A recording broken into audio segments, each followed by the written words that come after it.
Agora eu queria a sua atenção para o Salmo 46, 10, só uma introdução. A outra parte eu vou dar depois, que eu pulei agora.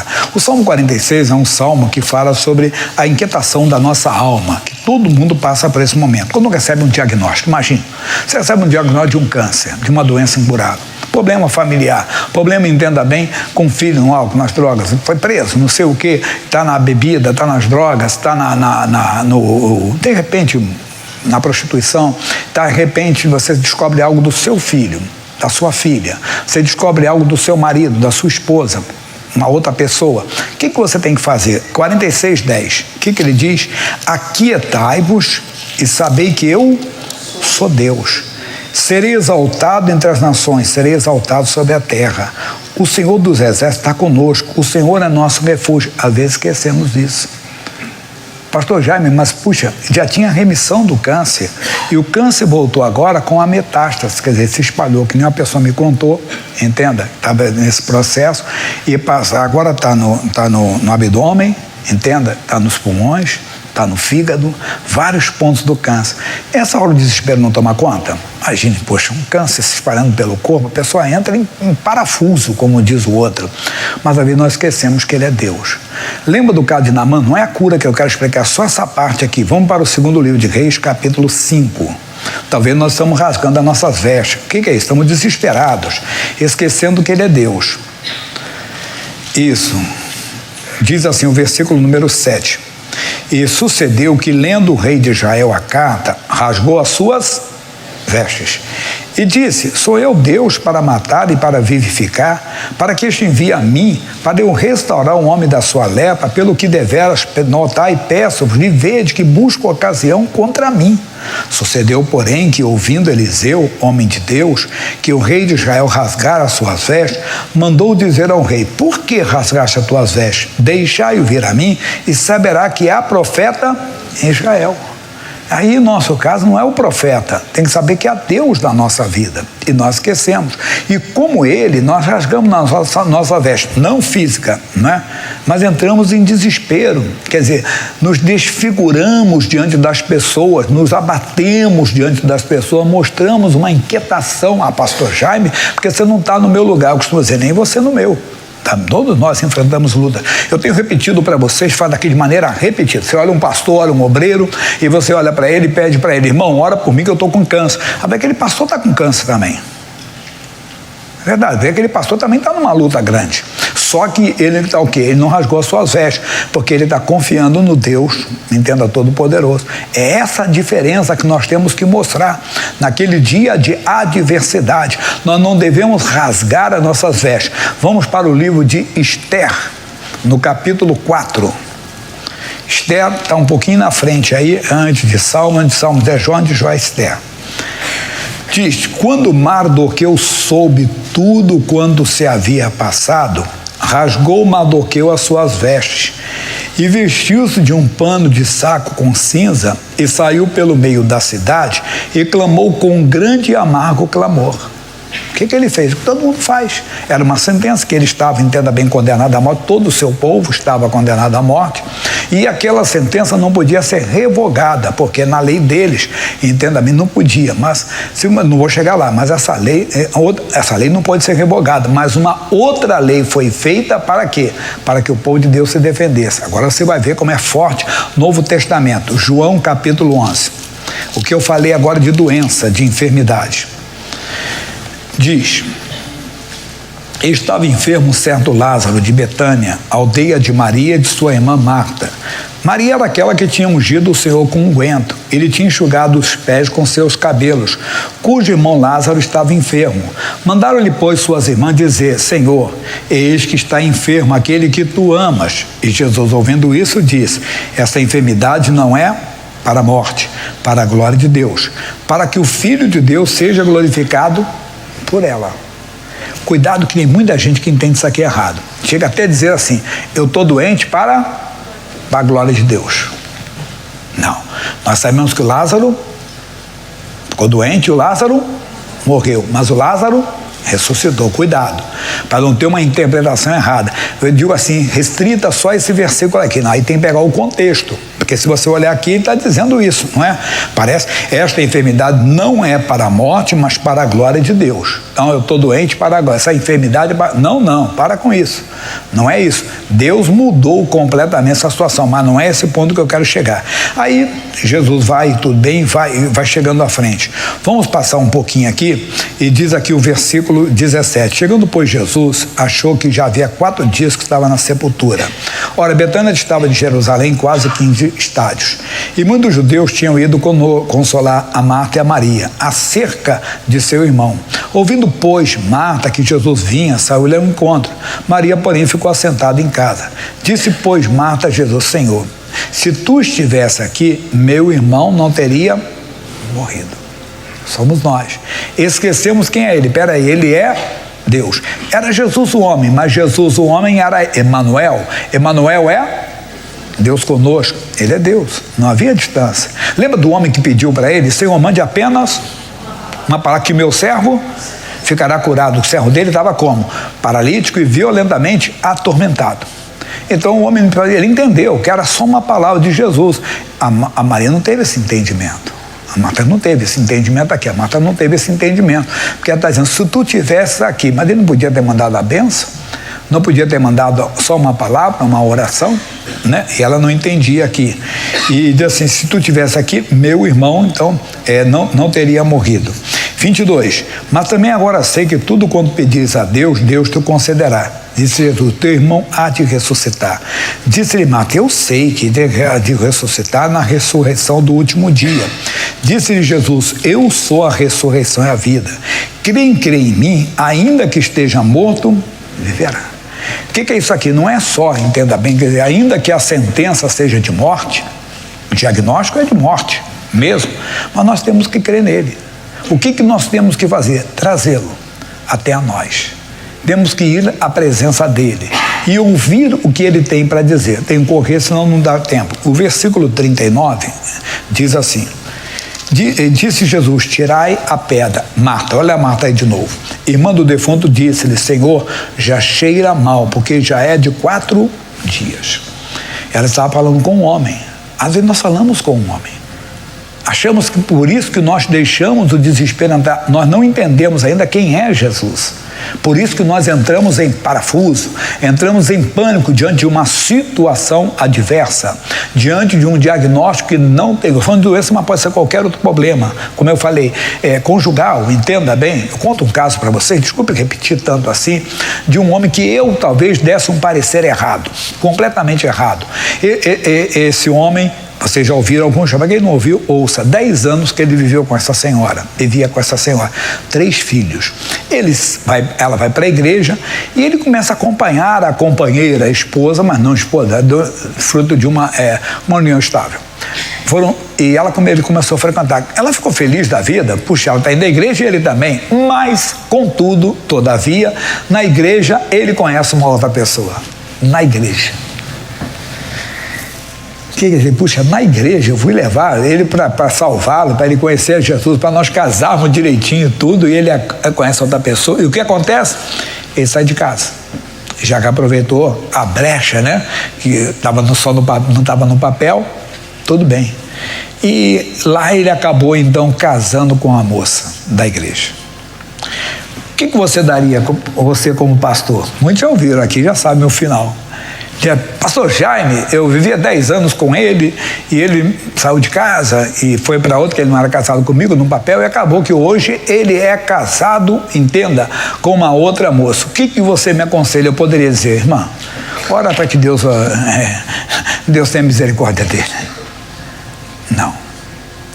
3 meses depois o casamento foi anulado e ele voltou para casa.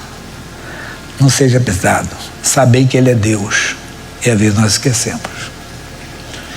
Uma senhora contou 5 partos, 5 gravidez, 5 abortos. Alguma coisa fazia o órgão dela rejeitar. Isso eu vi na novela da vida real. Ela insistiu, foi valente. Como diz alguém, ela foi macha, né? Mas no 6º ela teve o filho. Mas por quê? Ficou com a oração. A nossa mensagem é essa: Ele é Deus. E às vezes nós esquecemos. E como o rei de Israel, como Mardoqueu, nós estamos rasgando as nossas vestes. Estamos mostrando à pessoa que não conhecemos Deus ainda. Que ainda não conhecemos como deveríamos de conhecer. Que deveriam nos acalmar, nos aquietar. Vamos voltar para o salmista, mas o Salmo 44 agora. O 43 e o 44 falam bastante para nós sobre o assunto. Tá bom? Isso. Versículo 43, 5, dá primeiro. Ele diz assim: por que estás abatido, a minha alma? E por que te perturbas dentro de mim? Espera em Deus, pois ainda o louvarei, mesmo que eu tenha o diagnóstico. Como, lembra da senhora na Coreia? 8 pontos de metástase do câncer. Ela louvou a Deus no final. Deus mudou todos os quadros. 5 abortos. No 6º, ela louvou a Deus. Eu não tenho essa paciência, pastor Jaime. Devia pedir para Deus. Deus, não me deixe desistir, não. Às vezes desistimos. Porque não confiamos que Ele é Deus. Então ele diz assim: espera em quem? Em Deus. Pois ainda o louvarei. Ele é a salvação da minha vida. Vamos pular para o 44 agora, que tem muito, mas muito mesmo. Diz, versículo 20, desculpe: se nós nos esquecemos o nome do nosso Deus e estendemos as nossas mãos para um Deus estranho, porventura não conhecerá Deus isso? Cuidado. Às vezes, no desespero, nós somos, às vezes, até convidados a conhecer outro Deus, que não tem, não existe, mas somos convidados. E, às vezes, uma pessoa que a pessoa não tem não é uma coisa dolosa da pessoa, intencional, de prejudicar você, mas, às vezes, ensina uma mandingazinha. Já ouviu alguém falar isso? Ensina uma simpatia. Imagine, tem um pai de um pastor, ele já está na glória já. A vida toda tomou muita pinga, muito mesmo, fumando muito, muita pinga, fumo e tudo, e acabou que ele teve um câncer no esôfago. E um amigo chegou para ele e disse para ele: vou te levar num lugar, uns passezinhos, só um negocinho, isso é muito bom para você. Mas eu tinha pregado Cristo para ele. E ele foi e falou para o filho dele: não, eu vou ficar com o Jaimão. Ele falou, me chamou assim: vou ficar com o que o Jaimão falou. E glória a Deus que ele foi para a glória, irmão. Irmão, cuidado. Quando nós estamos em momentos difíceis, repito, não é pessoa maldosa, não estou falando isso, às vezes são amigos, pessoa que quer te ajudar a aliviar a sua dor e apresenta um Deus estranho para você. Não pode. Você não pode se esquecer que existe só um Deus. Mas se ele não me ajudar, então ninguém vai me ajudar. Não caia no erro que fez Saul. Saul, rei de Israel, ele se esqueceu. E quando ele clamou a Deus que não houve resposta, deixa eu dar isso aqui para você, não era preparado, mas 1 Samuel, se é Deus nos dando, temos que ouvir. Capítulo 28. 1 Samuel, capítulo 28. Versículo de número, vou ler o 4 para entendermos, né? Ajuntaram os seus filisteus e vieram e acamparam sem Sunem. E ajuntou Saul a todo Israel, e acamparam em Gilboa. E vendo Saul o arraial do filisteu, temeu, estremeceu muito o seu coração. E perguntou Saul ao Senhor, porém o Senhor lhe não respondeu. Nem por sonhos, nem por urim, nem por profetas. Mas por que Deus não respondeu? Porque ele tinha um acerto para fazer com Deus. Nós sabemos que Saul é aquele rei que no capítulo 13 ele oferece o sacrifício no lugar do sacerdote. É aquele que no capítulo 15 recebe uma direção dada por Deus e não cumpre o que Deus mandou. É aquele que levanta a coluna para si mesmo. Esse é o rei Saul. É aquele que não aceitou quando Deus levantou Davi para ser rei de Israel. Ele devia se submeter à vontade de Deus, mas ele não se submeteu. Então, esse Saul, ele ficou tendo vitórias e a pessoa se engana, porque estava debaixo da oração de um homem chamado Samuel. Samuel morreu. Versículo 3 fala isso aqui. Samuel foi morto, era morto. Diz assim, Samuel já era morto. Aí não tinha mais a cobertura espiritual. Agora ele se vê, entenda bem, numa batalha. Sem a presença de Deus, ele estremece. Aí diz, e estremeceu muito, versículo 5, estremeceu muito o seu coração. E perguntou ao Senhor no 6, Deus não respondeu. Então disse Saul aos seus criados, buscai-me uma mulher que tenha o espírito feiticeira. Aqui não foi ninguém que falou, porque ele mesmo conhecia. Se você voltar no versículo 3, vai ver o quê? Samuel já era morto e todo Israel o tinha chorado e o tinha sepultado em Ramá, que era sua... E Saul tinha desterrado os adivinhos e encantadores. Ele tinha mandado acabar, não quero feitiçaria em Israel. Mas agora que ele está, entenderem, em apuros, ele vai consultar uma feiticeira. E ele foi levado ele à morte. Nossa mensagem é essa: não esqueça, você tem um Deus, se agarre, fique com Ele, não desista da sua causa, não desista da sua vida, não desista da sua família, que às vezes é um caso que eu falei, ele perdeu a cabeça, ela perdeu a cabeça, ele entrou no alcoolismo, ele entrou na dependência química, ele entrou na prostituição, numa vida promíscua, numa vida devassa. Continue, é sua família, entenda bem. E você não pode desistir de maneira alguma. O que você tem que fazer é saber que Ele é Deus. Deus para mudar qualquer história. Deus para mudar qualquer situação. Agora nós vamos para o Novo Testamento. Segunda carta de Paulo. Mas o Paulo vai falar o que o salmista falou no capítulo 12, segunda aos Coríntios.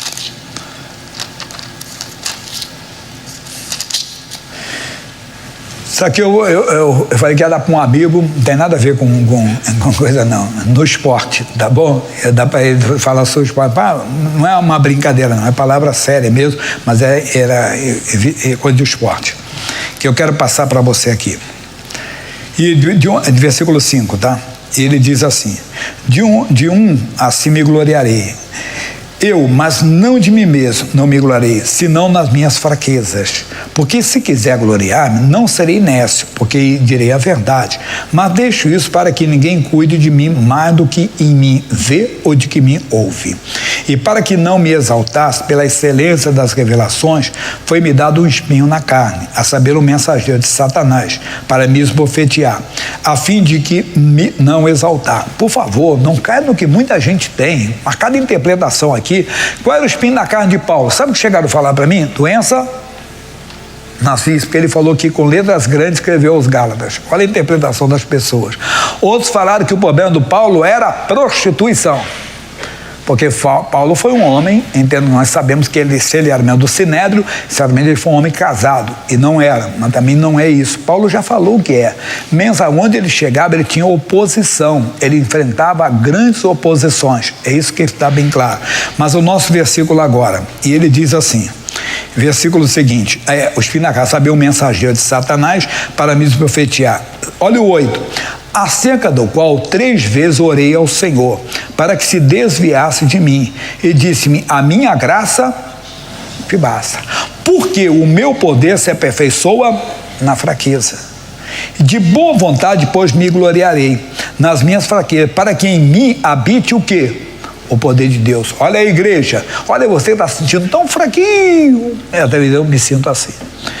Jesus está aqui no nosso meio e está aqui no meu coração nesse momento.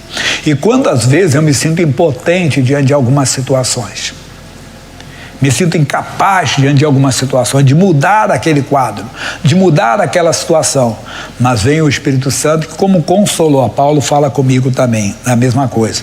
Pelo que sinto prazer nas fraquezas, nas injúrias, nas necessidades, nas perseguições, nas angústias, por amor de Cristo, porque quando estou fraco, então sou forte. Porque Ele é a nossa força. Então, quando você começar a entender que você não tem, olha para mim, plano B, de feitiçaria, de idolatria, de nenhum Deus, como Saul tinha. Deus não me ouviu, então vou procurar o diabo, vou procurar a feiticeira, entende? Você não tem plano B. Às vezes as pessoas vão nos rodear e vão tentar nos trazer um outro plano. Não, isso não é nada demais, vai te ajudar, só vai fazer o bem para você, não vai fazer. Satanás não é amigo de ninguém. A nossa mensagem, eu vou abrir um parênteses só para comentar o que eu falei hoje. Aqui numa resposta que uma pessoa me perguntou, se o diabo tem poder para curar, se o diabo tem poder para fazer algo. Jesus falou que Satanás vem se não. Vamos lá, pessoal. Matar, roubar e destruir. Mas vamos ver 2 versículos da Bíblia. Mateus 24, 24. Vamos ver comigo? Mateus 24, porque surgirão falsos cristos e falsos profetas e farão grandes sinais e prodígios, que, se possível, enganariam até os escolhidos. Vamos lá. Vamos para 2 Tessalonicenses, capítulo 2, versículo 9. Vamos lá. Ele diz o que para nós? A esse cuja vinda é segundo a eficácia de Satanás, com todo o poder e sinais e prodígios de mentira. E ainda diz, mas Paulo fala aos Coríntios que ele se manifesta como antiluz. Mas qual é a pergunta que ele fez? A pessoa fez: o diabo pode fazer sinais? O diabo pode fazer curas? E muitas vezes diz, claro, está escrito. Calma, pega o contexto, interpretação restrita, aí vai te levar à derrota. Porque ele está dizendo, volta no 24, ele diz assim, 24 de Mateus, e se possível enganaria os escolhidos. A cura quando vem para quê? A cura vem para quê? Para abençoar você, não é verdade? Para fazer o bem para você. Do diabo não. Ele vem para enganar você. Ele não tem. O poder dele, a missão dele é matar, destruir, roubar e destruir. Então ele não vai fazer. O caso dele é enganar. Então aquele sinal que vem, olha aí. Eu lembro de um amigo que foi notar feitiçaria e ele teve uma ferida na perna. Na época era pingução. E ele me chamou num lugar, mercado, e eu lembro que ele comprou 1 litro de conhaque. E eu pensei que era pra gente beber, eu fiquei todo feliz, né? Aí ele chegou assim, isso aqui é pro santo tal lá, porque aqui, ó. Não vou falar da vida toda dele, mas que vida derrotada, irmão. Por acaso, louvo a Deus que recentemente eu encontrei um amigo e falou assim, lembra do fulano de tal? Se converteu, eu disse, glória a Deus. Que era toda a família de feitiçaria mesmo. Entende? O diabo só fez destruição, aquela cura, entre aspas, foi um engano. Então não entre nessa. Você tem que ficar assim, quando você estiver passando por apuros, cuidado com os amigos. Repito, não é coisa dolosa dos amigos, intencional, de levar você para a mão do diabo, de fazer você perder, destruir. Não, é querendo ajudar mesmo. Mas por não ter em Cristo, você não cai nessa cilada. Não vai fazer o que Saul fez. Você continua crendo que o teu socorro vem do Senhor. Vamos voltar ao início, pessoal? Quem lembra? Primeiro versículo. Salmo 40, versículo 10. Então diz lá para nós. Vamos lá? Ele diz, aquietai-vos e sabei que eu sou Deus. Ele é Deus, não é o pastor daqui, ninguém. Ele é Deus para mudar qualquer situação. Ele é Deus para reverter qualquer quadro. Repito, você que está enfrentando talvez uma situação irreversível de saúde, principalmente, que eu falei, porque eu atendi uma pessoa com isso, e eu estou falando, não estou contando a vida, que você não sabe quem é a pessoa, estou falando disso. Não, deu metástase, havia remissão, quer dizer, estava sumindo o câncer, família feliz, todo mundo feliz, e de repente vem aquela bomba, se espalhou, tem vários pontos, eu não lembro agora quantos pontos a pessoa falou. Se eu não me engano, é 5 pontos, mas não vou lembrar agora, não estou lembrando agora. Mas não importa, ele é Deus. Ele é Deus, ele é Deus. É isso que Israel não entendeu quando eles foram olhar a terra prometida. Pessoal, a terra é boa, mana leite e mel, mas ali tem homens gigantes, homens de grande estatura. Sim, e daí? Quem mandou eles espiar a terra? Foi Deus. O que Deus falou para eles? A terra que eu, Deus, veja isso comigo, é Números 13, 2. Capítulo 13, versículo 2. Números 13, 2, disse, envia homens que espiem a terra de Canaã. Vamos ler, pessoal, que eu quem? Deus, eu hei de dar aos filhos de Israel. Não era a força deles. Aí eles foram, olharam a terra, olha, versículo 25, ficaram 40 dias espiando a terra, olharam tudo e voltaram. Depois voltaram a espiar a terra ao fim de 40 dias, e caminharam e vieram até Moisés e Arão e a toda a congregação dos filhos de Israel, e lhe deram conta de Cádiz, e tornando conta, deu conta a eles, a toda a congregação, e contou-lhes tudo, contando para eles. Fala, mostrou o fruto da terra. E contaram e disseram, fomos à terra que nos enviaste, e verdadeiramente mana leite e mel. Este é o fruto. Agora, o povo, porém, que habita nessa terra é poderoso, as cidades fortes e muito numerosas. E também vimos ali os filhos de Anak. Anak é pescoço grande, né? Os amalequitas habitam na terra do sul, e os heteus e os jebuseus e os amorreus habitam na montanha, e os cananeus habitam ao pé do mar. Tem gente para tudo quanto é lado, pessoal, tem inimigo para tudo quanto é lado mesmo, né? Ao pé aí já pulou lá ele. Então Caleb, notando o pessimismo, notando ali a derrota deles, olha o que ele faz. Então Caleb fez calar o povo. Temos que falar, irmão, senão as pessoas vão nos dominar. Ei, pessoal, calma, eu tenho tem um Deus. O meu Deus muda qualquer... Mas eu estou citando o câncer, mas pode ser qualquer outra doença, qualquer outro problema. Ele é Deus, ele está dizendo assim. Então o Caifás disse, ó, pessoal, me ouçam aqui, subamos animosamente, prevaleceremos em herança, porque certamente prevaleceremos contra ela. Olha o que ele vai dizer agora, os homens que com ele subiram disseram, não poderemos subir contra aquele povo, porque é mais forte do que nós. Sabe o que custou para eles? Esses 10 espias não entraram na terra. 2 entraram, o Josué, o Caleb e depois o Josué, que o Josué está no 14. O 14 no Josué quase foi apedrejado quando falou, pessoal, Deus é por nós, vamos subir. Nós temos que ver isso. Então, às vezes, não podemos deixar as pessoas nos desanimar, não podemos deixar as pessoas nos abater. Por quê? Porque não tem situação, não tem resposta. Repito, é uma pessoa da família, você está olhando por causa do alcoolismo, que está até na rua, que talvez você não saiba nem onde a pessoa está, na dependência química. Eu sempre falo para o pessoal do evangelismo, eu louvo a Deus pelo povo da evangelização aqui. Nós temos um grupo, pessoal, que talvez vocês não saibam, estão às vezes sentados do seu lado. Entenda? É pessoal do evangelismo. Isso inclui mulheres que vencem, homens que vencem, terceira idade. Eu brinco que a nossa terceira idade não fica fazendo crochê na igreja, não. Que não seria errado, não. Mas eles fazem um trabalho muito bonito. E também umas que voluntariamente ficam ali. Eu tenho um programa de rádio. É de 11 ao meio-dia. Eu faço a metade, o pastor Leandro faz a metade. Então, o programa de rádio é tudo aberto, né? É um aquário. E eu fico olhando e fico, Jesus, que amor dessas irmãs. Elas ficam ali. E mas para, gente. Para, irmão. Você vê que ali é para empresário, para morador de rua, para pessoa travestida, passa tudo mais, porque para viver a idade delas, e muito mais do que a idade, é a unção delas que está na vida delas, a unção de Deus na vida delas. E elas são simpáticas, né?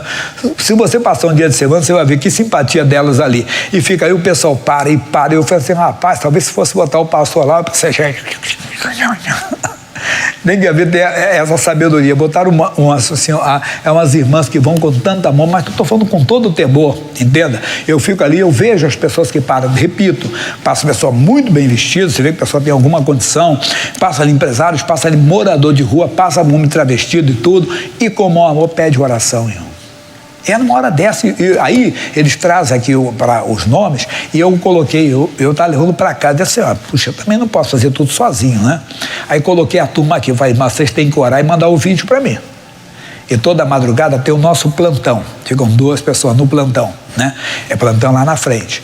Entende? Aí o que eles fazem? Eles ficam acordados, né? Eu disse, não, também precisa acordar, um dorme, outro descansa e vai revezando ali, né? Aí tem a sala de oração, que é aquele canal de oração. Para quem não sabe, o canal de oração do canal IGD, estão lembrados? Começou aqui só nós. Nós orávamos aqui no terraço, cobertura aqui da igreja, no teto lá em cima, e ficávamos fazendo 24 horas de oração. Peguei aquela palavra que a chama não pode apagar, e eles aí orando. Aí um dia o missionário falou, aí depois passamos por um quartinho aqui, porque também chove às vezes, aí passamos por um quartinho aqui, e começamos a orar 24 horas. Disse, por que ficar só conosco? Vamos colocar isso para todo mundo. Aí fizemos o canal de oração, é o canal de oração, o SOS espiritual, né? Que é 24 horas. Então, é fora desse grupo. Tem pessoas, aí é pessoa das igrejas que revezam, vem um grupo, vem outro grupo, é 24 horas, não para a oração. Aquele tempo da pandemia, que o bicho estava pegando aí fora, eles estavam ali direto, irmão, sem deixar, ficaram 24 horas direto. Mas é outro grupo agora que eu levanto para na madrugada eles apresentarem a Deus aqueles cadernos, e os pedidos que vocês entregam aqui são apresentados a Deus toda a madrugada. Eu estou orando em casa de madrugada, eles também oram aqui, Deus fazendo a obra. Então, mas por que eu estou falando isso, meu irmãozinho? Aí cada situação que parece perdida, Deus está mudando. Eu falo para eles então do evangelismo, atrás de cada pessoa que você vê lá fora, morando na rua, se prostituindo, se drogando, amigo, ali atrás tem uma história, ali tem uma família. O meu pai dizia assim, ninguém foi chocado. Não, ali tem pai, tem mãe, às vezes tem marido, tem esposa, todo mundo até que estão chorando e às vezes nem sabe que essas pessoas estão na rua. Então não basta evangelizar, tem que ter amor, colocar o amor de Deus. Para quê? E mais crendo que aquelas vidas são mudadas, como hoje uma senhora deu. Sempre fui muçulmana, mas pelo programa eu aceitei Jesus. Essa é a mensagem. Ele é Deus, não deixou de ser Deus. Não sei qual é o seu caso, mas Ele é Deus. Pastor, Ele é Deus. Ele é Deus para reverter qualquer situação, para tirar do abismo, não tirar do fundo do poço, do álcool, das drogas, de qualquer situação, e tirar do leito de dor. Hoje Deus falou para alguém que está enfrentando uma doença grave. Ele é Deus, fica tranquilo, creia nele, confia que ele está mudando essa história, amém? Levante uma mão assim, por favor, e diga assim: Senhor Deus, unge a minha mão, para que o teu poder se manifeste no meu corpo, destruindo todo e qualquer mal, em nome do Senhor. Coloque agora a mão no seu coração, Pai, que esse corpo seja alcançado pela graça agora.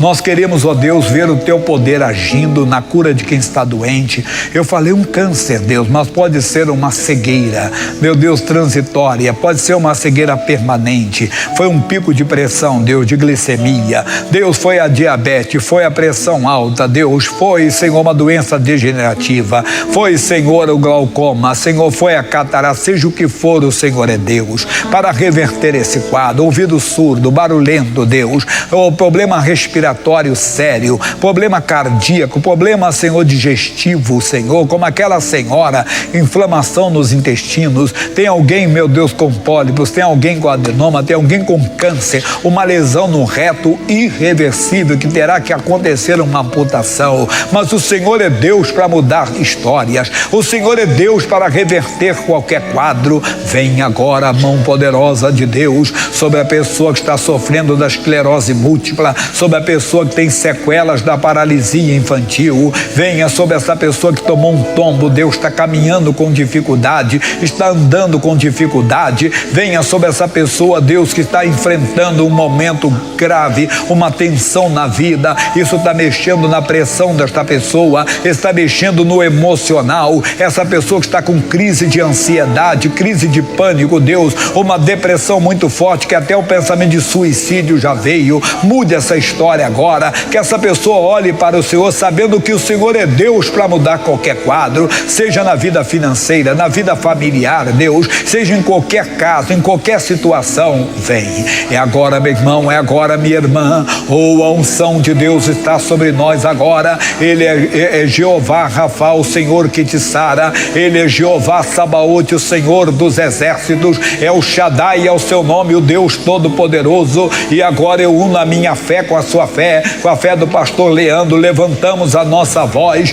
e exigimos agora: o mal sai desta pessoa, a doença vai embora agora, essa dor de cabeça, esse peso no corpo, esse mal-estar que essa pessoa está sentindo, eu digo agora, em nome do Senhor Jesus, ao câncer, que ele retroceda, que ele suma, eu digo no poder que é no nome de Jesus, eu falo a metástase do câncer, que retroceda em nome de Jesus, eu falo agora a endometriose, eu falo a síndrome do ovário policístico, o mal que impede a mulher de ovular e consequentemente ser mãe, que impede o homem de engravidar a esposa, que impede a mulher de segurar o feto, quando ela engravida ela perde, e seja até uma obra de macumba, de feitiçaria, de bruxaria, de magia negra, eu desfaço agora, e eu digo fora, espírito de enfermidade, espírito de morte, ouça a minha ordem, você vai embora agora com a sua dor, dores nos braços, dores nas pernas, dores na junta, dores nas articulações, dói aqui, dói ali, a pessoa não aguenta mais,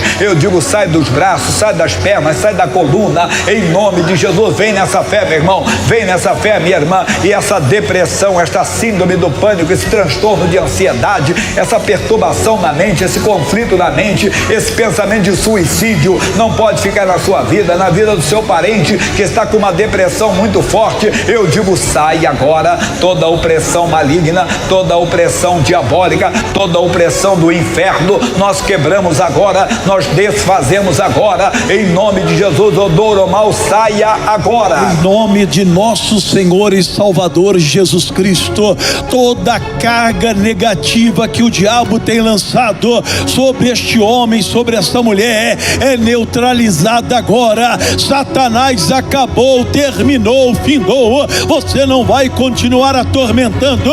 Pega a sua doença, é a dor do corpo, é a dor da alma, tem que sair agora. Essa dor que insiste, existe, vai saindo agora do alto da cabeça até a planta dos pés. Oh, meu Deus, vai passando o teu poder, meu irmão, minha irmã. A virtude de Deus está tocando em você. Este mal não vai continuar, seja o mal que for. Essa doença tem que desaparecer agora. Solte os ossos, saia das articulações, saia dos músculos, saia da mente, saia do subconsciente. Vamos, demônio da opressão, da depressão, do medo, do pânico que assola essa pessoa. Nós estamos mandando, ordenando e estamos desfazendo toda a obra do inferno. Satanás, sai dessa pessoa, sai da casa, sai do trabalho, em nome de Jesus. Na autoridade deste nome, todo mal, toda amarração, toda perturbação, toda opressão maligna está sobre esta pessoa, sobre a família, sobre esta casa, sobre o trabalho desta pessoa. Sai, essa pessoa está muito ansiosa, que está inquieta. Agora rapaz, agora moça, agora o homem, o Senhor que está com a idade, receba a visitação do poder de Deus, receba agora da presença de Deus. Senhor, manifesta-te com os dons de curar, manifesta-te com o dom da fé, com operações de maravilhas, porque os impossíveis para os homens são possíveis para Deus. Oh, levante as mãos. Jesus Cristo te dá saúde. Oh, é Ele quem supre todas as suas necessidades. Não fique ansioso por nada. 1 de Pedro 5,7, lançando sobre Ele toda a vossa ansiedade. Ele fez um rei não dormir, para que ele visse uma injustiça. Ele fez uma mulher sonhar com Jesus e dizer para o marido dela, Pôncio Pilatos: olha, acerca deste homem eu tive um sonho e muito me perturbou, sabendo que ele é um homem inocente. Então acredite, agora na graça de Deus, acredite agora no poder de Deus que anda lá onde está o foco, aonde está o mal. Meu Deus, eu creio, Senhor. O médico não enganou essa pessoa quando disse que o caso dela era sério. Deus, o médico não me enganou, mas o Senhor está fazendo o sábio voltar atrás agora. Porque o teu poder se manifesta para ele fazer novos exames, ó Deus. Creia nisso, Senhor. Aquela senhora que está esperando, Deus, aprovação, Senhor, simplesmente para fazer o transplante. Nós cremos em Ti, cremos na Tua grandeza. E essa pessoa que chegou cheia de dores, dor aqui, dor ali, dor em tantas partes do corpo, receba a cura. Diga obrigado, Senhor. Eu recebo a minha cura, eu recebo a minha libertação em o nome de Jesus. Amém.